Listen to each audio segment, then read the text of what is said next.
చేనేత కార్మికుల ఆగ్రహం.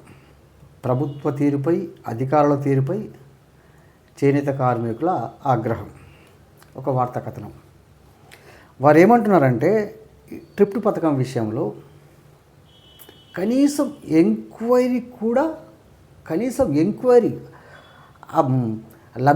లబ్ధి సంఘ తర్వాత కనీసం ఎంక్వైరీకి రావడం లేదు. ఇంత వివక్ష ఎందుకని చేనేత కార్మికులు అంటున్నారు.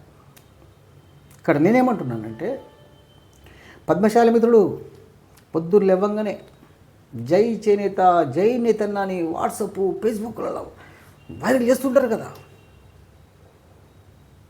పద్మశాలులకు కులవృత్తిని అంత అభిమానం ఉంది కదా, ఇది కూడా షేర్ చేయండి. అది ఎట్లా షేర్ చేసిలో ఇది కూడా అట్లా షేర్ చేయాలి. ఇప్పుడు ఇలా ఈ సంవత్సరాల కాలంగా దాదాపు ఒక 30 మంది నేత కార్మికులు ఆత్మహత్యలు చేసుకున్నారు. వారి గురించి పట్టించుకున్న దాఖలాలు లేవు.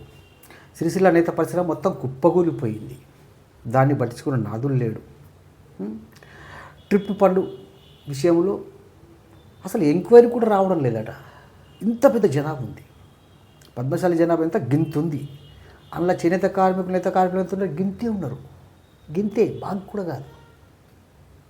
మరి గింతమందికి కూడా లబ్ధి చేయని ప్రభుత్వం, గింతమంది గురించి పట్టించుకొని ప్రభుత్వం మొత్తం పద్మశాలి సమాజాన్ని ఎట్లా పట్టించుకుంటుందయ్యా? ఎట్లా పట్టించుకుంటుంది? ఏం పద్మశాలి సోదరుడా? ఆలోచించకోసారి నువ్వు. అరే, గింత దారుణమా, గింత దరిద్రమా, గింత వివక్షణ? వార్తా కథనాలు పెద్దగా వస్తున్నాయి. చేనేతల సంక్షేమం చూసిన కాంగ్రెస్ ప్రభుత్వం అని. కానీ చేనేత కార్మికులు ఏమంటున్నారు? అరే, కనీసం ఎంక్వైరీకి కూడా రావడం లేదయ్యా, మమ్మల్ని మనసులో కూడా గుర్తించడం లేదా చేనేత కార్మికులు అంటున్నారు.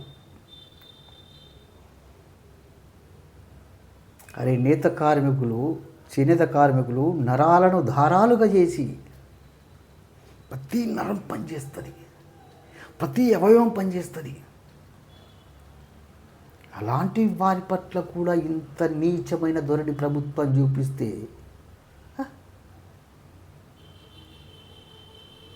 రేవంత్ రెడ్డి గారు, తుమ్మల నాగేశ్వరరావు గారు, పొన్నం ప్రభాకర్ అన్న, ఇంకా మిగతా కాంగ్రెస్ నాయకులు అందరికీ, ప్రభుత్వంలో అందరికీ చెప్తున్నా, ప్రభుత్వంలో ఉన్న ఎమ్మెల్యేలకు, మంత్రులకు, ప్రభుత్వ అధికారులందరికీ చెప్తున్నా, మీరు ఒంటి మీద బట్టలు వేసుకుంటారా లేదా?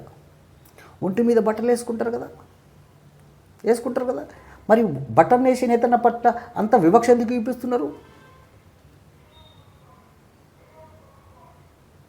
ఇంకా సిగ్గు లేదా జీడి గింజ అంటే నల్లగున్న నాకే సిగ్గు అన్నట్టు పెద్ద పెద్ద వార్తా కథలు రాయించుకుంటారు.